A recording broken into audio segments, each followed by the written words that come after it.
ನಮಸ್ತೆ ಪ್ರೀತಿಯ ವಿದ್ಯಾರ್ಥಿಗಳೇ, ನಿಮಗೆಲ್ಲರಿಗೂ ಮಾಸ್ಟರ್ ಫಿಸಿಕ್ಸ್ ಅಕಾಡೆಮಿ ಯೂಟ್ಯೂಬ್ ಚಾನಲ್ಗೆ ಸುಸ್ವಾಗತ. ಇವತ್ತಿನ ದಿನ CET ಫಿಸಿಕ್ಸ್ನ ಚೆನ್ನಾಗಿ ಮಾಡಿದ್ದೀರಾ ಅಂತ ಅಂದ್ಕೊಳ್ತೀನಿ. ನಾನು ಪೇಪರ್ನ ಸಾಲ್ವ್ ಮಾಡೋದಕ್ಕೆ ಬಂದಿದ್ದೀನಿ. ಮೊದಲನೇ ಪಾರ್ಟಲ್ಲಿ ನಾನು 10 ಪ್ರಶ್ನೆ ಸಾಲ್ವ್ ಮಾಡ್ತಾ ಇದ್ದೀನಿ. ನಾನು ತೊಗೊಂಡಿರೋ CET ಪೇಪರ್ನ ವರ್ಷನ್ ಕೋಡ್ ಏನಿದೆ ಅದು B2. ಸೊ ನಾನು ಎಂದಿನಂತೆ ಡೀಟೇಲ್ಡಾಗಿ ಸಾಲ್ವ್ ಮಾಡ್ತೀನಿ. ನಿಮಗೆ ನನ್ನ ನೇಚರ್ ಗೊತ್ತಾಗಿದೆ ಅಂತ ಅಂದ್ಕೊಳ್ತೀನಿ.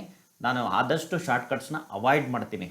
ಜಸ್ಟ್ ಶಾರ್ಟ್ಕಟ್ ಫಾರ್ಮುಲಾ ಹೇಳ್ಬಿಡೋದು, ಸಾಲ್ವ್ ಮಾಡೋದು, ಇದನ್ನು ಅವಾಯ್ಡ್ ಮಾಡ್ತೀನಿ. ಯಾಕೆಂದರೆ ಅದರಿಂದ ಲಾಭ ಆಗೋದಕ್ಕಿಂತ ಅನಾಹುತಗಳು ಜಾಸ್ತಿ ಆಗುತ್ತೆ. ನಿಮ್ಗೆ ಶಾರ್ಟ್ಕಟ್ ಫಾರ್ಮುಲಾಸ್ ಚೆನ್ನಾಗಿ ವರ್ಕೌಟ್ ಆಗಬೇಕು ಅಂದರೆ ಇನ್ ಡೆಪ್ತ್ ನಾಲೆಡ್ಜ್ ಇರಬೇಕು, ಅದರಿಂದ ಇರುವ ಎಲ್ಲ ಕಾನ್ಸೆಪ್ಟ್ಸ್ ಕ್ಲಿಯರ್ ಆಗಿರಬೇಕು. ಅದರ್ವೈಸ್ ಶಾರ್ಟ್ಕಟ್ಸು ನಿಮಗೆ ಲಾಭ ತರೋದಕ್ಕಿಂತ ಅಪಾಯ ತರೋದೇ ಹೆಚ್ಚು. ಹಾಗಾಗಿ ನಾನು ಡೀಟೇಲಾಗಿ ಸಾಲ್ವ್ ಮಾಡ್ತೀನಿ.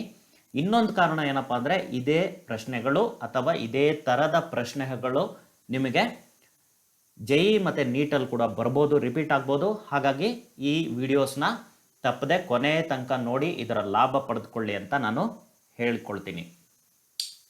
ಮತ್ತು ಈಗ ಮೊದಲನೇ ಪ್ರಶ್ನೆ ಏನಿದೆ ನೋಡೋಣ. 8 drops of mercury of equal radii combine to form a big drop.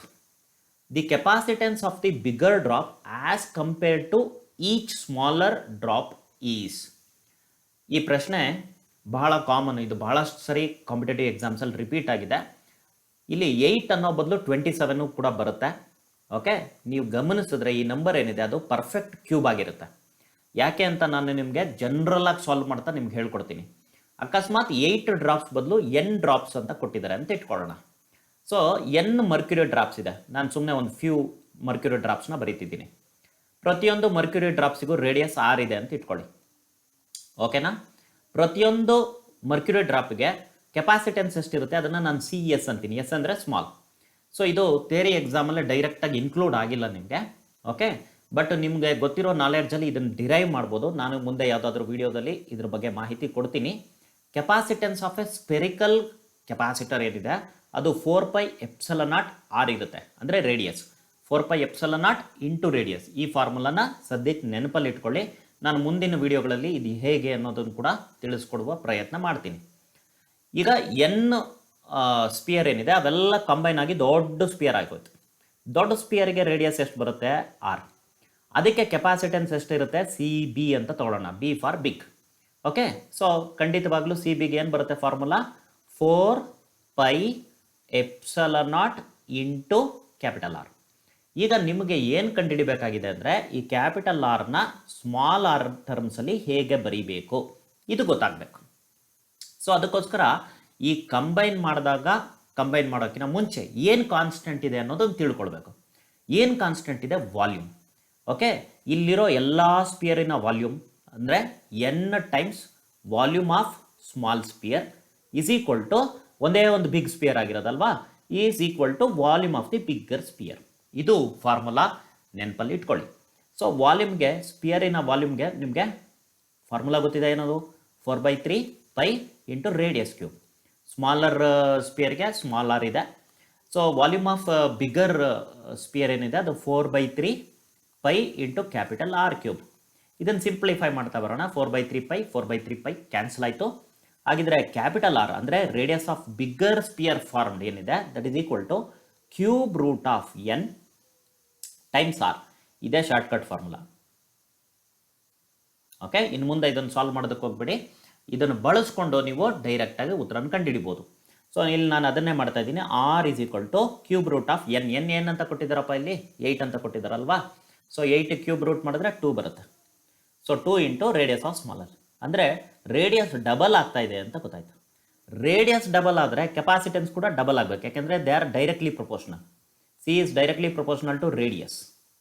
Capacitance is directly proportional to radius of spherical conductor. ಹಾಗಾಗಿ ಡಬಲ್ ದಿ ರೇಡಿಯಸ್ ಆಯಿತು, ಡಬಲ್ ದಿ ಕೆಪಾಸಿಟೆನ್ಸ್ ಆಯಿತು. ಹಾಗಾಗಿ ಸರಿಯಾದ ಆಯ್ಕೆ ಆಪ್ಷನ್ A. ಮುಂದಿನ ಪ್ರಶ್ನೆಗೆ ಹೋಗೋಣ. ಕ್ವಶನ್ ನಂಬರ್ 2 ಈ ಥರ ಇದೆ. Which of the statements is false? ಹುಷಾರಾಗಿ ನೋಡ್ಕೊಳ್ಳಿ, ಫಾಲ್ಸ್ ಆಗಿರೋದನ್ನು ಹುಡುಕಬೇಕು. In the case of polar molecules. Polar ಮಾಲಿಕ್ಯೂಲ್ಸಿಗೆ ಸಂಬಂಧಪಟ್ಟ ಮಾಹಿತಿಯಲ್ಲಿ ಯಾವುದು ತಪ್ಪಾಗಿದೆ ಅಂತ. ಪೋಲಾರ್ ಮಾಲಿಕ್ಯೂಲ್ಸ್ ಅಂದರೆ ಅದಕ್ಕೆ ಪರ್ಮನೆಂಟ್ ಡೈಪೋಲ್ ಮೂಮೆಂಟ್ ಇರುತ್ತೆ. Centre of positive and negative charges are separated in the absence of external electric field. Correct ಇದು. ನಾವು ಈ ಥರ ಬರಿತೀವಿ, ಸೆಂಟರ್ ಆಫ್ ಪಾಸಿಟಿವ್ ಚಾರ್ಜ್ ಇಲ್ಲಿದೆ, ಸೆಂಟರ್ ಆಫ್ ನೆಗೆಟಿವ್ ಚಾರ್ಜ್ ಇಲ್ಲಿದೆ. ಅಂದರೆ ಸೆಂಟರ್ ಆಫ್ ಪಾಸಿಟಿವ್ ಚಾರ್ಜ್ ಇದು, ಸೆಂಟರ್ ಆಫ್ ನೆಗೆಟಿವ್ ಚಾರ್ಜ್ ಇದು. ಸೊ ಇದು ಪರ್ಮನೆಂಟ್ ಡೈಪೋಲ್ ಮೂಮೆಂಟ್ ಇರುತ್ತೆ, ಡೈರೆಕ್ಷನ್ ನೆಗೆಟಿವ್ ಇಂದ ಪಾಸಿಟಿವ್ಗೆ ಇದು ಇರುತ್ತೆ. ಸೊ ಸರಿಯಾದ ಆಯ್ಕೆ ಅದು, ಅಂದರೆ ಸರಿ ಇದೆ ಸ್ಟೇಟ್ಮೆಂಟ್, ಸರಿಯಾದ ಆಯ್ಕೆ ಅಲ್ಲ. ಬಿ ಸ್ಟೇಟ್ಮೆಂಟ್ ಏನಿದೆ, centre of positive charge and negative charges are separated in the presence of external electric field. ಇದು ಕನ್ಫ್ಯೂಸ್ ಆಗಂಗೆ ಭಾಳ ಚೆನ್ನಾಗಿ ಫ್ರೇಮ್ ಮಾಡಿದ್ದಾರೆ. ಎಲೆಕ್ಟ್ರಿಕ್ ಫೀಲ್ಡ್ ಇಲ್ದಾಗಲೇ ಅಲ್ಲಿ ಡೈಪೋಲ್ ಮೂಮೆಂಟ್ ಇದೆ ಅಂದರೆ ಎಲೆಕ್ಟ್ರಿಕ್ ಫೀಲ್ಡ್ ಇದ್ದಾಗಲೂ ಇನ್ನೂ ಇರುತ್ತದು. ಓಕೆ, ಅದೇನು ಕ್ಯಾನ್ಸಲ್ ಔಟ್ ಆಗಲ್ಲ. ಓಕೆ, ಸೊ ಹಾಗಾಗಿ ಈ ಸ್ಟೇಟ್ಮೆಂಟ್ ಸರಿಯಾಗಿದೆ. ಓಕೆ, ಆಪ್ಷನ್ ಸಿಗೆ ಬರೋಣ.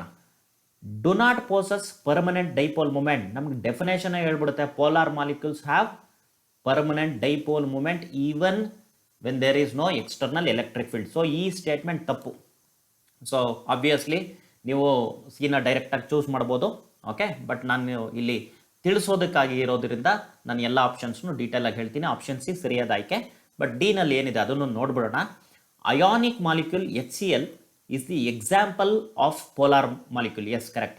ಯೂಶಲಿ ಅಯಾನಿಕ್ ಮಾಲಿಕ್ಯೂಲ್ಸ್ ಏನಿದೆ ಅವು ಪೋಲಾರ್ ನೇಚರ್ ಇರುತ್ತೆ. NCERT ಬುಕ್ಕಲ್ಲಿ ಇನ್ನೊಂದು ಉದಾಹರಣೆಯನ್ನು ಅವರು ಕೊಟ್ಟಿದ್ದಾರೆ, that is water molecule H2O. ಅದು ಕೂಡ ಪರ್ಮನೆಂಟ್ ಆಗಿ ಡೈಪೋಲ್ ಮೂಮೆಂಟ್ನ ಹೊಂದಿರುತ್ತೆ, ಹಾಗಾಗಿ ಅದು ಪೋಲಾರ್ ಮಾಲಿಕ್ಯೂಲ್. ನೆಕ್ಸ್ಟ್ ಪ್ರಶ್ನೆಗೆ ಹೋಗೋಣ. ಕ್ವಶನ್ ನಂಬರ್ 3 ಈ ಥರ ಇದೆ. An electrician requires a capacitance of 6 microfarad in a circuit across a potential difference of 1500 volts ಅಥವಾ 1.5 kilovolt.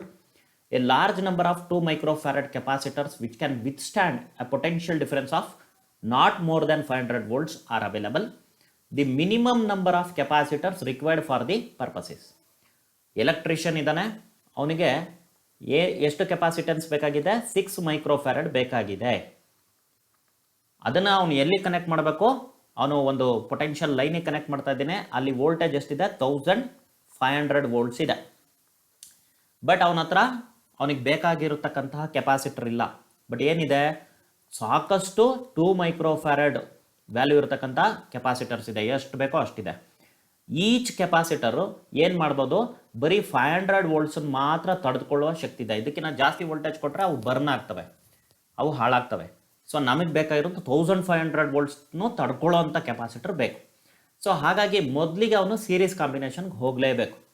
ಸೊ 3 ಕೆಪಾಸಿಟರ್ಸ್ನ ಮಿನಿಮಮ್ ಆಗಿ ಅವನು ಸೀರೀಸ್ ಕಾಂಬಿನೇಷನಲ್ಲಿ ಕನೆಕ್ಟ್ ಮಾಡಬೇಕಾಗತ್ತೆ. ಯಾಕೆಂದರೆ each can have potential difference equal to 500 volts. 3ಕ್ಕೂ 500 volts ಅಷ್ಟು ಪೊಟೆನ್ಷಿಯಲ್ ಡ್ರಾಪ್ ಆಗುತ್ತೆ. ಯಾಕೆಂದರೆ identical capacitors connect ಮಾಡಿದಾಗ ಸೀರೀಸಲ್ಲಿ ಪೊಟೆನ್ಷಿಯಲ್ ಡ್ರಾಪ್ ಏನಾಗುತ್ತೆ? ಈಕ್ವಲ್ ಆಗಿ ಡಿವೈಡ್ ಆಗುತ್ತೆ. ಸೊ ಮಿನಿಮಮ್ 3 ಕೆಪಾಸಿಟರ್ಸ್ನ ಅವನು ಸೀರೀಸಲ್ಲಿ ಕನೆಕ್ಟ್ ಮಾಡಬೇಕು. ಸೀರೀಸಲ್ಲಿ ಕನೆಕ್ಟ್ ಮಾಡ್ತಿದ್ದಂಗೆ ಈ ಬ್ರಾಂಚಿನ ಕೆಪಾಸಿಟೆನ್ಸ್ ಎಷ್ಟಾಗುತ್ತೆ? 2/3 ಆಗುತ್ತೆ. ಇದು ನಿಮ್ಗೆ ಗೊತ್ತಿರ್ಬೋದು, ಶಾರ್ಟ್ಕಟ್ ಫಾರ್ಮುಲಾ ಏನೋ, identical capacitors connected in series ಇದ್ದಾಗ ಎಫೆಕ್ಟಿವ್ ಕೆಪಾಸಿಟೆನ್ಸ್ ಏನಿದೆ, ಯಾವುದಾದ್ರೂ ಒಂದು ಕೆಪಾಸಿಟೆನ್ಸ್ನ capacitance divided by number of capacitors connected in series, ಅಂದರೆ 2/3 ಮೈಕ್ರೋಫ್ಯಾರಡ್ ಆಯಿತು. ಸೊ ಈಗ ಅವನೇನು ಮಾಡಬೇಕು? ಅವನಿಗೆ ಬೇಕಾದಕ್ಕಿಂತ ಇನ್ನೂ ಕಡಿಮೆ ಆಗೋಯ್ತು, 2ಗಿಂತ ಇನ್ನೂ ಕಡಿಮೆ ಆಗೋಯ್ತು. ಸೊ ಹಾಗಾಗಿ ಅವನು ನೆಕ್ಸ್ಟ್ ಏನು ಮಾಡ್ತಾನೆ? ಪ್ಯಾರಲಲ್ ಕಾಂಬಿನೇಷನ್ಗೆ ಹೋಗ್ತಾನೆ. ಸೊ ಪ್ಯಾರಲಲ್ ಕಾಂಬಿನೇಷನಲ್ಲಿ ಅವನೇನು ಮಾಡ್ತಾನೆ? ಇನ್ನೂ 3 ಕೆಪಾಸಿಟರ್ಸ್ನ ಈ ಥರ ಕನೆಕ್ಟ್ ಮಾಡ್ತಾನೆ. ಸೊ ಈಗ 2 ಪ್ಯಾರಲಲ್ ಆಗಿದೆ, ಇದು 2/3 ಆಯಿತು, ಇದು 2/3 ಆಯಿತು. ಸೊ ಇನ್ನೂ ಮುಂದಕ್ಕೆ ಹಾಗೆ ಅವನು ಪ್ಯಾರಲಲ್ ಕಾಂಬಿನೇಷನ್ ಮಾಡ್ಕೊಳ್ತಾ ಹೋಗ್ತಾನೆ. ಓಕೆ, ಸೊ ಪ್ರತಿಯೊಂದು ಬ್ರಾಂಚಿನ ಕೆಪಾಸಿಟೆನ್ಸ್ ಏನಿದೆ ಅದು 2/3 ಇರುತ್ತೆ. ಸೊ ನಿಮ್ಗೆ ಗೊತ್ತಿದೆ, ಇಲ್ಲಿ identical capacitors connected in parallel ಆಯಿತು. ಸೊ ಅಲ್ಲಿಗೆ ಏನಾಯಿತು? ಎಷ್ಟು ಈ ಥರ ರೋ ಬಂತು ಅಂತ ಇಟ್ಕೊಳ್ಳೋಣ. ರೋ ಏನಿದೆ ಅದು M ಅಂತ ಇಟ್ಕೊಳ್ತೀವಿ. M rows are there like 3 capacitors connected in series. So ನಿಮ್ಗೆ ಗೊತ್ತಿದೆ ಫಾರ್ಮುಲಾ ಏನು? M into capacitance, okay, of each ರೋನ capacitance, that is equal to 6 ಆಗಬೇಕು. ಈಗ ಸಾಲ್ವ್ ಮಾಡೋಣ. M is equal to capacitance in each row, M is equal to M into capacitance in each row ಎಷ್ಟಿದೆಯಪ್ಪ? 2/3. So this is equal to 6 ಅಂತ ಇದೆ. So ಇದನ್ನು solve ಮಾಡಿದ್ರೆ ನನಗೆ M is equal to ಏನು ಬರುತ್ತೆ ನೋಡ್ಕೊಳ್ಳಿ, 6 ಇಂಟು 3 ಡಿವೈಡೆಡ್ ಬೈ 2 ಬರುತ್ತೆ. ಸೊ 3 ಇಂಟು 3 9 ರೋಸ್ ಇದೆ, 9 ರೋಸ್ ಇದೆ ಈ ಥರ, 1 2, ಇದು 9ನೇ ರೋ. ಸೊ ಪ್ರತಿಯೊಂದು ರೋನಲ್ಲಿ ಎಷ್ಟು ಕೆಪಾಸಿಟರ್ಸ್ ಇದೆ? 3. ಸೊ ಹಾಗಾದರೆ 9 3ಲಿ 9 3 = 27, 27 ಕೆಪಾಸಿಟರ್ಸ್ ಬೇಕಾಗತ್ತೆ. ಸರಿಯಾದ ಆಯ್ಕೆ ಆಪ್ಷನ್ ಡಿ. ಇದು ಕೂಡ ಸಾಕಷ್ಟು ಬಾರಿ ರಿಪೀಟೆಡ್ ಆಗಿರ್ತಕ್ಕಂಥ ಕ್ವಶನ್. ನಿಮಗೆ ನೀಟಿಗೆ ಮತ್ತು ಜೈಗೆ ತುಂಬ ಇಂಪಾರ್ಟೆಂಟ್ ಅಂತ ಓದ್ಕೊಳ್ಬೋದು ನೀವು. ನಾವು ಮುಂದಿನ ಪ್ರಶ್ನೆಗೆ ಹೋಗೋಣ. ರೈಟ್. ಸೊ ಕ್ವಶನ್ ನಂಬರ್ 4 ಏನಿದೆ ಈ ಥರ ಇದೆ. In figure, charge on the capacitor is plotted against potential difference. Charge against potential difference ಗ್ರಾಫ್ನ ಕೊಡ್ತಾ ಇದ್ದಾರೆ. Across the capacitor, the capacitance and energy stored in the capacitor are respectively. So ನಮಗೆ ಕೆಪಾಸಿಟೆನ್ಸ್ಗೆ ಏನಂತ ಗೊತ್ತಿದೆ, charge stored per unit potential difference applied across it ಅಂತ ಬರುತ್ತೆ. So ಇಲ್ಲಿ ಈ ಗ್ರಾಫಲ್ಲಿ ನನಗೆ ಸ್ಟ್ರೈಟ್ ಲೈನ್ ಇದೆ ಅಲ್ವಾ. ಸೊ ಸ್ಟ್ರೈಟ್ ಲೈನ್ ಇರೋದ್ರಿಂದ ಎಲ್ಲಿ ಬೇಕಾದರೂ ತೊಗೊಳ್ಬೋದು, ನಾನು ವ್ಯಾಲ್ಯೂನ ಇಲ್ಲಿ ಬೇಕಾದರೂ ತೊಗೊಳ್ಬೋದು, ಬಟ್ ಇಲ್ಲಿ ಮಾಹಿತಿ ಇಲ್ಲ. ಸೊ ಮಾಹಿತಿ ಇರೋದೆಲ್ಲಿ, ಸೊ 120 ನೋಡ್ಕೊಳ್ಳಿ, ಯೂನಿಟ್ ಮರಿಬೇಡಿ, 120 micro coulomb is the charge stored. ಯಾವಾಗ, when 10 volt is applied. So ಇದನ್ನು ಸಾಲ್ವ್ ಮಾಡಿದ್ರೆ ನನಗೆ 12 ಮೈಕ್ರೋ ಫ್ಯಾರಡ್ ಅಂತ ಬರ್ತಾ ಇದೆ. So 12 micro farad. ಉತ್ತರ ನೋಡ್ಕೊಂಬಿಡಿ, ಸಿ ಮತ್ತು ಡಿ ಏನಾಗಿದೆ ಡಿಸ್ಕಾರ್ಡ್ ಮಾಡ್ಬೋದು. ಇನ್ನೆರಡರಲ್ಲಿ ಒಂದನ್ನ ನಾವು ತಗೊಳ್ಬೇಕು. ಆ್ಯಕ್ಚುಲಿ ಈ ಕ್ವಶನಲ್ಲಿ ಒಂದು ಆಂಬಿಗ್ಯೂಟಿ ಇದೆ, ಅಂದರೆ ಅಸ್ಪಷ್ಟತೆ ಇದೆ. ಏನಂದ್ರೆ ಅವ್ರು ಕೇಳ್ತಾ ಇದ್ದಾರೆ ಏನು, energy stored in the capacitor. ಇದೊಂದು ಎಕ್ಸ್ಪೆರಿಮೆಂಟ್ ಮಾಡಿದ್ದಾರೆ ಅವರು. ಪೊಟೆನ್ಷಿಯಲ್ ಚೇಂಜ್ ಮಾಡ್ತಾ ಚಾರ್ಜ್ ಎಷ್ಟು ಸ್ಟೋರ್ ಆಗುತ್ತೆ ಅಂತ ಅವರೊಂದು ಎಕ್ಸ್ಪೆರಿಮೆಂಟ್ ಮಾಡಿದ್ದಾರೆ. ಗ್ರಾಫ್ ಈ ಥರ ಬಂದಿದೆ. ಫೈನಲ್ ಆಗಿ ಎಷ್ಟು ವೋಲ್ಟೇಜ್ ಇದೆ ಮತ್ತು ಫೈನಲ್ ಆಗಿ ಎಷ್ಟು ಚಾರ್ಜ್ ಸ್ಟೋರ್ ಆಗಿದೆ ಅದನ್ನು ಹೇಳಿಲ್ಲ ಅವರು. ಸೊ ಇದಕ್ಕೆ ಗ್ರೇಸ್ ಮಾರ್ಕ್ಸ್ ಕೊಡಬೇಕು. ಆ್ಯಕ್ಚುಲಿ ಕೊಡಲ್ಲ, ಯಾಕೆಂದರೆ ಇಂಥ ಸಂದರ್ಭದಲ್ಲಿ ನೀವೇನು ಮಾಡಬೇಕು, ಅಲ್ಲಿರೋ ಡೇಟಾನೇ ಬಳಸ್ಕೊಂಡು ಸಾಲ್ವ್ ಮಾಡಬೇಕಾಗತ್ತೆ. ಬಟ್ ಇದು ಕಾನ್ಸೆಪ್ಚುಲಿ ಎರರ್, 100% ಎರರ್ ಇದು. ಆ ಟೈಮಲ್ಲಿ ಚಾರ್ಜ್ ಎಷ್ಟು ಸ್ಟೋರ್ ಆಗಿದೆ, ಪೊಟೆನ್ಷಿಯಲ್ ಡಿಫ್ರೆನ್ಸ್ ಎಷ್ಟಿದೆ ಅವ್ರು ಕೊಟ್ಟಿಲ್ಲ. ಓಕೆ. ಸೊ ಬಟ್ ಇಲ್ಲಿರೋ ಎರಡೇ ಡೇಟಾ ಅಲ್ವಾ. ಸೊ ವೋಲ್ಟೇಜ್ ಮತ್ತು ಚಾರ್ಜ್, ಈ ಡೇಟಾನೇ ಬಳಸ್ಕೊಂಡು ನಾನು ಸಾಲ್ವ್ ಮಾಡ್ತೀನಿ. Potential energy stored in the capacitor when ನನಗೆ ಚಾರ್ಜ್ ಮತ್ತು ವೋಲ್ಟೇಜ್ ಗೊತ್ತಿದ್ದಾಗ ಏನು ಫಾರ್ಮುಲಾ ಬರುತ್ತೆ, ಆಫ್ ಇಂಟು ಕ್ಯೂ ವಿ ಬರುತ್ತೆ. ಓಕೆ, ಇದು formula. So half into Q ಎಷ್ಟಪ್ಪ ಇದೆ, 120 ಮೈಕ್ರೋ ಕೂಲಮ್. ಓಕೆ, ಎಷ್ಟು ವೋಲ್ಟ್ ಇದೆ, 10 ವೋಲ್ಟ್. ವೋಲ್ಟ್ನ ನಾವು ಜೋಲ್ ಪರ್ ಕೂಲಮ್ ಅಂತಲೂ ಬರೀಬೋದಲ್ಲ. ಸೊ ಸುಮ್ಮನೆ ತೋರಿಸ್ತಾ ಇದ್ದೀನಿ ನಿಮಗೆ ಯೂನಿಟ್ಸ್ ಹೆಂಗೆ ಕ್ಯಾನ್ಸಲ್ ಔಟ್ ಆಗುತ್ತೆ ಅಂತ, ಮತ್ತು ಫೈನಲಿ ಯೂನಿಟ್ ಹೆಂಗೆ ಬರುತ್ತೆ ಅಂತ. ಸೊ ಇಲ್ಲಿ ನಾನು ಸಾಲ್ವ್ ಮಾಡ್ತಾ ಬಂದರೆ ಇದು 60 ಆಗುತ್ತೆ.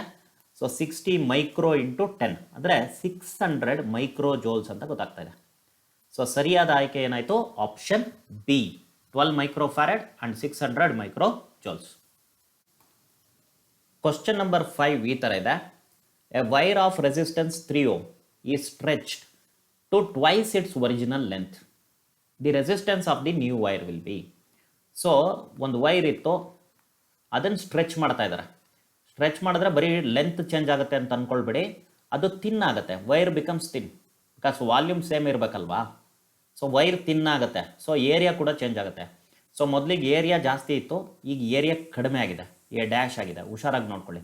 ಲೆಂತ್ ಬಗ್ಗೆ ಮಾತ್ರ ಮಾಹಿತಿ ಇದೆ. ಲೆಂತ್ ಏನು ಎಲ್ಲಿದ್ದು ಈಗ ಡಬಲ್ ಆಗಿದೆ, ಇಷ್ಟು ಮಾತ್ರ ಮಾಹಿತಿ ಇದೆ. ಏರಿಯಾ ಏನಾಗುತ್ತೆ ಮಾಹಿತಿ ಇಲ್ಲ. ಸೊ ಇಂಥ ಸಂದರ್ಭದಲ್ಲಿ ನಾವೇನು ಮಾಡಬೇಕು, ಒಂದು ಶಾರ್ಟ್ಕಟ್ ಫಾರ್ಮುಲಾ ಹೇಳ್ಕೊಡ್ತೀನಿ ನೋಡ್ಕೊಳ್ಳಿ. ಅಂದರೆ ಆ ಫಾರ್ಮುಲಾ ಹೇಗೆ ಬಂತು ಅಂತ ತಿಳ್ಕೊಂಡ್ರೆ ಅದು ಶಾರ್ಟ್ಕಟ್ ಫಾರ್ಮುಲಾ. ಇಲ್ಲ ಅಂದರೆ ಸುಮ್ಮನೆ ಬಹ್ಯಾಟ್ ಮಾಡ್ಬೇಕು ನೀವು. ಸೊ ಗೊತ್ತಿರೋ ಫಾರ್ಮುಲಾ ಏನು ಥಿಯರಿನಲ್ಲಿ, ರೋ ಎಲ್ ಬೈ ಎ, ಕರೆಕ್ಟಾ. So rho into L. Okay, ಈಗ ಏರಿಯಾನ ಹೆಂಗೆ ಕಂಡು ಹಿಡಿತೀನಿ, ಏರಿಯಾನ ಇಲ್ಲಿ volume is equal to area into length, ಕರೆಕ್ಟಾ. ಏರಿಯಾ ಇಂಟು ಲೆಂತ್ ಅಂತ ಮಾಡ್ಬೋದು. ಸಿಲಿಂಡ್ರಿಕಲ್ ಶೇಪಲ್ಲಿ ಇರಲಿ ಅಥವಾ ಕ್ಯೂಬಾಯ್ಡ್ ಶೇಪಲ್ಲಿ ಇರಲಿ, ಎಲ್ಲ ಕಡೆನೂ ವರ್ಕೌಟ್ ಆಗುತ್ತೆ ಇದು. ಸೊ ಹಾಗಿದ್ರೆ ನಾನು ಎ ಬದಲು ಏನು ಬರೆಯೋದು, V by L. So V whole divided by L ಬರೆಯೋ ಬದಲು ಎಲ್ಲ ನಾನು ನ್ಯೂಮರೇಟರಲ್ಲಿ ಬರಿತೀನಿ, ಎಲ್ ಸ್ಕ್ವಾಡ್ ಆಯಿತು. ಈಗ ರೆಸಿಸ್ಟೆನ್ಸ್ ಏನಿದೆ ನೋಡಿ, ರೆಸಿಸ್ಟಿವಿಟಿ ಕಾನ್ಸ್ಟೆಂಟ್ ಇದೆ. ವಿ ಅಂದರೆ ವಾಲ್ಯೂಮ್, ಇಲ್ಲೂ ಕೂಡ ವಾಲ್ಯೂಮ್ ವಿನೇ ಇರುತ್ತೆ. ಓಕೆ, ಬಟ್ ಏನಾಗಿರುತ್ತೆ ಅದು 2L ಇಂಟು ಎ ಡ್ಯಾಶ್ ಆಗಿರುತ್ತೆ. ಸೊ ವಾಲ್ಯೂಮು ಕೂಡ ಕಾನ್ಸ್ಟೆಂಟ್ ಇದೆ. ಸೊ ರೆಸಿಸ್ಟೆನ್ಸ್ ಏನಿದೆ directly proportional to L square. ಈ ಶಾರ್ಟ್ ಕಟ್ ಫಾರ್ಮುಲಾ ಎಲ್ಲಿ ಬೇಕಾದ್ರೆ ಅಲ್ಲಿ ಅಪ್ಲೈ ಮಾಡಬೇಡಿ. ಯಾವಾಗ ವಾಲ್ಯೂಮ್ ಕಾನ್ಸ್ಟೆಂಟ್ ಇಟ್ಕೊಂಡು ಸ್ಟ್ರೆಚ್ ಮಾಡ್ತೀವೋ ಅವಾಗ ಅಷ್ಟೇ ಇದು short cut formula. Short cut formula ತುಂಬ ಸ್ಪೆಸಿಫಿಕ್ ಆಗಿ ನಾವು ತಿಳ್ಕೊಳ್ಬೇಕು. ಇಲ್ಲ ಅಂದರೆ ಎಲ್ಲೆಲ್ಲೋ ಅಪ್ಲೈ ಮಾಡಿ ತಪ್ಪು ಮಾಹಿತಿ ತೊಗೊಳ್ತೀರಾ, ತಪ್ಪು ಆನ್ಸರ್ ಮಾಡ್ತೀರಾ. ಓಕೆ, ಸೊ ಈಗ ಲೆಂತ್ ಡಬಲ್ ಆಗಿದೆ, ಖಂಡಿತವಾಗ್ಲೂ ರೆಸಿಸ್ಟೆನ್ಸ್ ಏನಾಗಬೇಕು, 4 ಟೈಮ್ಸ್ ಆಗಬೇಕು. ಸೊ ಇದ್ದಿದ್ದು 3, ಅದಕ್ಕೆ ಇಂಟು 4 ಹಾಕ್ಕೊಳ್ಬೇಕು. 4 3s 12 ohm. ಆಪ್ಷನ್ ಡಿ ಸರಿಯಾದ ಉತ್ತರ. ಕ್ವಶನ್ ನಂಬರ್ 6 ಈ ಥರ ಇದೆ. In the given arrangement of experiment on metre bridge, if AD corresponding to null deflection of the galvanometer is X, what would be its value if the radius of the wire AB is doubled? So ನಮಗೆ metre bridge balanced Wheatstone network ಮೇಲೆ depend ಆಗುತ್ತೆ ಅಂತ ಗೊತ್ತಿದೆ. Okay, so ಇಲ್ಲಿ ಎರಡು resistance ಇದೆ, R1 ಮತ್ತು R2. ಇಲ್ಲೂ ಕೂಡ ಎರಡು ರೆಸಿಸ್ಟೆನ್ಸ್ ಇದೆ. ಇಲ್ಲಿ ಈ ಪಾಯಿಂಟ್ನ ನಾನು ಸಿ ಅಂತ ಗುರುತು ಮಾಡ್ತೀನಿ. ಓಕೆ, ಅಂದರೆ ಏನು ಬರಿತೀವಿ ನಾವು balanced condition R1 divided by R2 is equal to resistance of AD, resistance of wire AD divided by resistance of wire DC. Okay, so ಇಲ್ಲಿ ನಮಗೆ ಡೈರೆಕ್ಟಾಗಿ ರೆಸಿಸ್ಟೆನ್ಸ್ ವ್ಯಾಲ್ಯೂ AD ಗೊತ್ತಿಲ್ಲ ಮತ್ತು ರೆಸಿಸ್ಟೆನ್ಸ್ ವ್ಯಾಲ್ಯೂ ಆಫ್ DC ಗೊತ್ತಿಲ್ಲ. But resistance is directly proportional to length ಅಂತ ಗೊತ್ತಿದೆ. Okay, ಇದರ ಲೆಂತನ್ನು ಸುಮ್ಮನೆ ವೈ ಅಂತ ತಗೊಳ್ಳೋಣ. ಯಾವುದ್ರದ್ದು DCದು ಲೆಂತ್ ಏನಿದೆ ವೈ ಅಂತ ತಿಳ್ಕೊಳ್ಳೋಣ. ಸೊ ನಂಗೆ ಏನು ಬರಿಬೋದು ಆವಾಗ, resistivity into length divided by area of cross section whole divided by ಇದ್ರದ್ದು ಸೇಮ್ ವೈರ್ ಅಲ್ವಾ, ರೆಸಿಸ್ಟಿವಿಟಿ ಸೇಮ್ ಇರುತ್ತೆ, ಲೆಂತ್ ವೈ ಇದೆ divided by area of cross section A ಇದೆ. So resistivity divided by area, resistivity divided by area cancel out ಆಗುತ್ತೆ. So ಉಳ್ಕೊಳ್ಳೋದೇನು, length of this AD divided by length of this DC.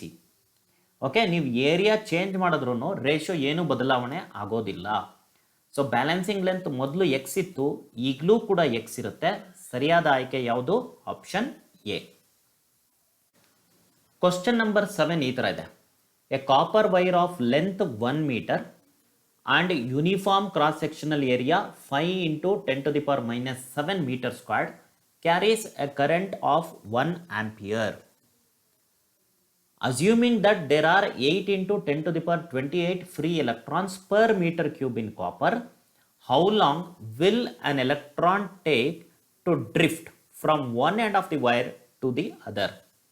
So ನಮಗೆ ಕರೆಂಟ್ಗೂ drift ವೆಲಾಸಿಟಿಗೂ ಇರುವ relation ಈ ಥರ ಗೊತ್ತಿದೆ. Current is equal to N ಅಂದರೆ number density into charge of the electron. Electron ಅಂತ ನಾನು ತೊಗೊಳ್ತಾ ಇದ್ದೀನಿ ಯಾಕೆಂದರೆ ಇಲ್ಲಿ ಚಾರ್ಜ್ ಕ್ಯಾರಿಯರ್ ಎಲೆಕ್ಟ್ರಾನ್ ಇದೆ. ಎ ಅಂದರೆ area of cross section into VD. So ಮೊದಲಿಗೆ ಡ್ರಿಫ್ಟ್ ಸ್ಪೀಡ್ ಏನಿದೆ ಅದನ್ನು ಕಂಡುಹಿಡ್ಕೊಂಬಿಡೋಣ. VD is equal to I divided by NEA ಬರುತ್ತೆ. ನಾನು ಡೈರೆಕ್ಟ್ ಸಬ್ಸ್ಟಿಟ್ಯೂಷನ್ ಮಾಡ್ತೀನಿ.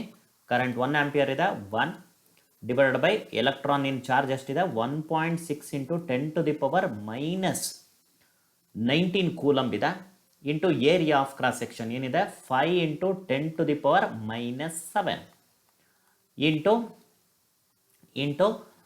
ನೆಕ್ಸ್ಟ್ ಏನಿದೆ N number density. Number density ಏನು ಬರುತ್ತೆ, number density is 8 into 10 to the power 28 ಅಂತ ಗೊತ್ತಾಯ್ತು. ಸೊ ಈಗ ಇದನ್ನು ಹೇಗೆ ಸಾಲ್ವ್ ಮಾಡ್ಬೋದು ನೋಡ್ಕೊಳ್ಳಿ. 8 ಇಂಟು 5 ಅಂದರೆ 40 ಬರ್ತದೆ. 40 ಇಂಟು 1.6, 40 ಇಂಟು 1.6ನ ನಾನು 16 ಇಂಟು 4 ಅಂತ ಅಂದ್ಕೊಳ್ಬೋದು. ಸೊ 1 ಡಿವೈಡೆಡ್ ಬೈ 16 ಇಂಟು 4 ಅಂದರೆ 24, 2 64 ಬರುತ್ತೆ. ಸೊ ಇಷ್ಟು ಪವರ್ಸ್ ಏನಾಗುತ್ತೆ ನೋಡೋಣ. 28 ಇದೆ, ಇಲ್ಲಿ -26 ಬರುತ್ತೆ, ಅಂದರೆ 10 power 2 ಉಳ್ಕೊಳ್ಳುತ್ತೆ. ಮೇಲಕ್ಕೆ ಹೋದರೆ 10 power -2. So it is 10 power -2 into 10 power -2 divided by 64 ಬರ್ತಾ ಇದೆ. ಓಕೆ, ಸೊ ಈಗ ಟೈಮ್ ಟೇಕನ್ ಕೇಳ್ತಾ ಇದ್ದಾರೆ ಅಲ್ವಾ. ಸೊ ಟೈಮ್ ಟೇಕನ್ ಏನಿದೆ that is equal to distance travelled by drift velocity ಅಂತ. ಸೊ ಡಿಸ್ಟೆನ್ಸ್ ಟ್ರಾವೆಲ್ಡ್ ಎಷ್ಟಿದೆ, 1 meter ಇದೆ. So 1 divided by drift velocity. So drift velocity ನನಗೆ ಇದು ಅಂತ ಸಿಕ್ಕಿದೆ. ಸೊ ಅದನ್ನೇ ಬರ್ಕೊಳ್ತೀನಿ, 10 power -2. Okay, so divided by 64 ಏನಿದೆ ಅದು ಮೇಲಕ್ಕೆ ಹೋಯ್ತು. ಸೊ 64 ಡಿವೈಡೆಡ್ ಬೈ 10 power -2 ಆಯಿತು. ಅಲ್ಲಿಗೇನಾಯಿತು, ಇದನ್ನು ಸಿಂಪ್ಲಿಫೈ ಮಾಡಿದ್ರೆ ನಂಗೆ ಉತ್ತರ ಏನಂತ ಗೊತ್ತಾಗ್ತಾ ಇದೆ, 6.4 into 10 to the power 3 seconds ಅಂತ ಗೊತ್ತಾಗ್ತಾ ಇದೆ. ಸರಿಯಾದ ಆಯ್ಕೆ ಆಪ್ಷನ್ ಡಿ. ಕ್ವಶನ್ ನಂಬರ್ 8 ಈ ಥರ ಇದೆ. Consider an electrical conductor connected across potential difference V. Let a delta Q be a small charge moving through it in time delta t. If I is the electric current through it. Statement 1. The kinetic energy of the charge increased by IV delta t. Statement 2. The electric potential energy of the charge decreased by IV delta t. The thermal energy of the conductor increases by IV delta t. So ಈಗ 3 ಆಪ್ಷನ್ಸಲ್ಲಿ ಏನಾಗುತ್ತೆ, kinetic energy, potential energy ಮತ್ತು thermal energy ಅಂತ ಕೊಟ್ಟಿದ್ದಾರೆ. So ಮೊದಲಿಗೆ charges ಏನಕ್ಕೆ move ಆಗುತ್ತೆ ಅಂದರೆ ಅವುಗಳ ಪೊಟೆನ್ಷಿಯಲ್ ಎನರ್ಜಿ ಕಡಿಮೆ ಆಗುತ್ತೆ. ಸೊ ಪೊಟೆನ್ಷಿಯಲ್ ಎನರ್ಜಿ ಎಷ್ಟು ಕಡಿಮೆ ಆಗುತ್ತೆ, ನ್ಯಾಚುರಲ್ ಆಗಿ ಮೂವ್ ಆಗ್ತಾ ಇದೆ ಚಾರ್ಜಸ್ ಅಂದರೆ, okay. So potential energy decrease ಆಗುತ್ತೆ. ಅದಕ್ಕೆ ಇರತಕ್ಕಂಥ ಫಾರ್ಮುಲಾ ಏನು, charge moved into potential difference. This is the decrease in potential energy. ಯಾವಾಗ ನ್ಯಾಚುರಲ್ ಆಗಿ ಚಾರ್ಜ್ ಮೂವ್ ಆದಾಗ, ನಾವು ಫೋರ್ಸ್ಫುಲಿ ಮೂವ್ ಆದಾಗ ಇನ್ಕ್ರೀಸ್ ಇನ್ ಪೊಟೆನ್ಷಿಯಲ್ ಎನರ್ಜಿ ಆಗುತ್ತೆ. ಸೊ ಇಲ್ಲಿ ನ್ಯಾಚುರಲ್ ಆಗಿ ಆಗ್ತಾ ಇದೆ, ಸೊ ಇಲ್ಲಿ ಡಿಕ್ರೀಸ್ ಆಗುತ್ತೆ. ಹುಷಾರಾಗಿ ತಿಳ್ಕೊಳ್ಳಿ, ಡಿಕ್ರೀಸ್ ಆಗುತ್ತೆ. ಸೊ ಈಗ ಕರೆಂಟ್ ಅಂದರೆ ಏನು ಗೊತ್ತಿದೆ, delta Q divided by delta T. ಹಾಗಿದ್ರೆ ಡೆಲ್ಟಾ ಕ್ಯೂ ಅಂದ್ರೇನು, ಐ ಇಂಟು ಡೆಲ್ಟಾ ಟಿ. ಈ ಫಾರ್ಮುಲಾ ಗೊತ್ತಿರುತ್ತೆ ನಿಮಗೆ, ಕರೆಂಟಿನ formula delta Q by delta T ಫಾರ್ಮುಲಾದಿಂದ ನಾನು ಡೆಲ್ಟಾ ಕ್ಯೂಗೆ ಏನಂತ ಬರೀತಾ ಇದ್ದೀನಿ, I into delta T into V. So potential energy decreases by this amount ಅಂತ ಹೇಳ್ತಾ ಇರೋ ಸ್ಟೇಟ್ಮೆಂಟ್ ಏನಿದೆ ಕರೆಕ್ಟ್ ಇದೆ. ಈಗ ಪೊಟೆನ್ಷಿಯಲ್ ಎನರ್ಜಿ ಡಿಕ್ರೀಸ್ ಆದರೆ ಅದು ಇನ್ನೊಂದು ಎನರ್ಜಿಯಾಗಿ ಕನ್ವರ್ಟ್ ಆಗಬೇಕು. ಸೊ ಆಬ್ವಿಯಸ್ಲಿ ಬಹಳಷ್ಟು ಕೇಸಸ್ಸಲ್ಲಿ ಅದು ಕೈನೆಟಿಕ್ ಎನರ್ಜಿಯಾಗಿ ಕನ್ವರ್ಟ್ ಆಗುತ್ತೆ. ಹಂಗಂತ ಅಂದ್ಕೊಂಡು ನೀವೇನಾದರೂ ಇದನ್ನು ಗುರುತು ಮಾಡಿದ್ರೆ ತಪ್ಪಾಗುತ್ತೆ. ಯಾಕೆಂದರೆ ನಿಮ್ಮ ಕಾನ್ಸೆಪ್ಟಲ್ಲಿ ನಾವೇನು ಹೇಳ್ಕೊಡ್ತೀವಿ, so charge carriers move with average velocity called as drift velocity. Constant ಆಗಿರುತ್ತೆ ಇದು. ಸೊ ಕಾನ್ಸ್ಟೆಂಟಾಗಿ ಹೋಗಬೇಕಾದ್ರೆ ಸೊ ಕೈನೆಟಿಕ್ ಎನರ್ಜಿ ಇನ್ಕ್ರೀಸ್ ಆಗಲ್ಲ ಅಲ್ವಾ. ಸೊ ಹಾಗಾಗಿ ಈ ಸ್ಟೇಟ್ಮೆಂಟ್ ತಪ್ಪು, ಇನ್ಕ್ರೀಸ್ ಆಗಲ್ಲ. ಸೊ ನಾವು ಹೇಳ್ತೀವಿ ಎಲೆಕ್ಟ್ರಾನ್ಸ್ ಹೋಗಬೇಕಾದ್ರೆ ಅದು ಪಾಸಿಟಿವ್ ಅಯಾನ್ಸ್ನ ಗುದ್ದುತ್ತೆ, ಡಿಕ್ಕಿ ಹೊಡೆದ್ಬಿಟ್ಟು ಮತ್ತೆ ಆಕ್ಸಲರೇಟ್ ಆಗುತ್ತೆ, ಮತ್ತೆ ಗುದ್ದುತ್ತೆ, ಮತ್ತೆ ಆಕ್ಸಲರೇಟ್ ಆಗುತ್ತೆ. ಹಾಗಾಗಿ ಅದು ಡ್ರಿಫ್ಟ್ ವೆಲಾಸಿಟಿ ಅಂದರೆ ಅವರೇಜ್ ವೆಲಾಸಿಟಿನಲ್ಲಿ ಮೂವ್ ಆಗುತ್ತೆ. ಸೊ ಈ ಕೊಲಿಷನ್ ಏನಿದೆ ಅದು ಹೀಟ್ ಅಪ್ ಮಾಡುತ್ತೆ ಕಂಡಕ್ಟರ್ನ. ಸೊ ಇಲ್ಲಿ ಡಿಕ್ರೀಸ್ ಇನ್ ಪೊಟೆನ್ಷಿಯಲ್ ಎನರ್ಜಿ ನಮಗೆ ಏನಾಗಿ ಸಿಗುತ್ತೆ, ಇನ್ಕ್ರೀಸ್ ಇನ್ ಥರ್ಮಲ್ ಎನರ್ಜಿ ಆಗಿ ಸಿಗುತ್ತೆ. ಸೊ ಹಾಗಾಗಿ ಸ್ಟೇಟ್ಮೆಂಟ್ 3 ಕೂಡ ಸರಿ ಇದೆ. ಸರಿಯಾದ ಆಯ್ಕೆ ಆಪ್ಷನ್ ಸಿ. 1 ಮತ್ತು 3 ಕರೆಕ್ಟ್ ಇದೆ ಅಂತ, ಸಾರಿ 1 ಮತ್ತು 3 ಅಲ್ಲ, 2 ಮತ್ತು 3 ಸರಿ ಇದೆ ಅಂತ ಹೇಳ್ತಾ ಇರೋದು ಆಪ್ಷನ್ ಡಿ ಸರಿಯಾದ ಆಯ್ಕೆ.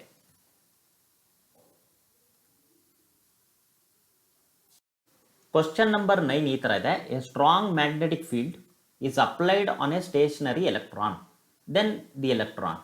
ಸೊ ಮೊದಲಿಗೆ force experienced by charge kept in a uniform magnetic field ಏನಿದೆ ಆ ಫಾರ್ಮುಲಾ ನೋಡೋಣ. ಎಫ್ ಬಿ ಅಂತ ಬರೀತೀನಿ, Q into V cross B. So velocity zero ಇದ್ದಾಗ ಫೋರ್ಸ್ ಏನಿರುತ್ತೆ, ಝೀರೋ ಇರುತ್ತೆ. ಸೊ ನೀವು ಇಟ್ಟಿರ್ತಕ್ಕಂಥ ಚಾರ್ಜ್ ಮೇಲೆ ಯಾವುದೇ ರೀತಿ ಫೋರ್ಸ್ ಎಕ್ಸರ್ಟ್ ಆಗ್ತಾ ಇಲ್ಲ. ಸೊ ಹಾಗಾಗಿ ಅದೇನಾಗುತ್ತೆ, ಅದು ರಿಮೈನ್ಸ್ ಸ್ಟೇಷನರಿ. ಸರಿಯಾದ ಆಯ್ಕೆ option C. 2 parallel wires in free space are 10 cm apart and each carries current of 10 ampere in the same direction. The force exerted by one wire on the other per unit length is ಅಂತ ಕೇಳ್ತಾ ಇದ್ದಾರೆ. Direct formula ಹಾಕ್ಕೊಂಡು solve ಮಾಡ್ತಕ್ಕಂಥದ್ದು. Force per unit length ಏನಿದೆ, μ0 I1 I2 divided by 2πd. So ಈ formula ಇಟ್ಕೊಂಡು ನೀವು solve ಮಾಡ್ಬೋದು. ಬಟ್ ಎರಡು ಸೇಮ್ ಡೈರೆಕ್ಷನಲ್ಲಿ ಕರೆಂಟನ್ನು ಕ್ಯಾರಿ ಮಾಡ್ತಾ ಇದ್ರೆ ಅಟ್ರಾಕ್ಟಿವ್ ಫೋರ್ಸ್ ಇರುತ್ತೆ. ಚೆನ್ನಾಗಿ ನೆನಪಲ್ಲಿ ಇಟ್ಕೊಳ್ಳಿ, ಅಟ್ರಾಕ್ಟಿವ್ ಫೋರ್ಸ್ ಇರುತ್ತೆ. ಸೊ ಅಟ್ರಾಕ್ಟಿವ್ ಫೋರ್ಸ್ ಆಗಿರೋದ್ರಿಂದ ಆಪ್ಷನ್ ಡಿ ಮತ್ತು ಆಪ್ಷನ್ ಸಿನ ಸುಮ್ಮನೆ ನಾವು ಕ್ಯಾನ್ಸಲ್ ಔಟ್ ಮಾಡ್ಬೋದಾಗಿತ್ತು. ಬಟ್ ಕರೆಕ್ಟ್ ಆನ್ಸರ್ಗೆ ನಾನು ಕ್ಯಾಲ್ಕುಲೇಟ್ ಮಾಡಲೇಬೇಕಾಗುತ್ತೆ. μ0 ಅಂದರೆ ಗೊತ್ತಿದೆ ನಿಮಗೆ, 4π × 10⁻⁻⁷. ಕರೆಂಟ್ ಏನಿದೆ 10 × 10. Okay, so 10 × 10. So divided by 10 centimetre apart ಅಂತ ಹೇಳ್ತಾ ಇದ್ದಾರೆ, ಅಂದರೆ 0.1 ಮೀಟರ್ ಆಗುತ್ತೆ, ಅಥವಾ 10⁻⁻1 ಅಂತ ತೊಗೊಳ್ಬೋದು. ಸೊ ಸಾರಿ, ಇಲ್ಲಿ 2π ಮರೆತುಬಿಟ್ಟಿದೆ. So 2π 2 times. ಓಕೆ, ಸೊ ಇಲ್ಲಿ 2 × 10⁻⁻1 ಮೇಲೆ ಹೋದರೆ 10⁻+1 ಆಗುತ್ತೆ, ಅಂದರೆ 10⁻3 ಇದೆ, 10⁻⁻7 ಇದೆ. ಎರಡು ಸೇರಿಸಿದ್ರೆ 10⁻⁻4 ಉಳ್ಕೊಳ್ಳುತ್ತೆ. ಸೊ ಯೂನಿಟ್ ಏನಿರುತ್ತೆ, ನ್ಯೂಟನ್ ಪರ್ ಮೀಟರ್. ಸರಿಯಾದ ಆಯ್ಕೆ ಆಪ್ಷನ್ ಎ.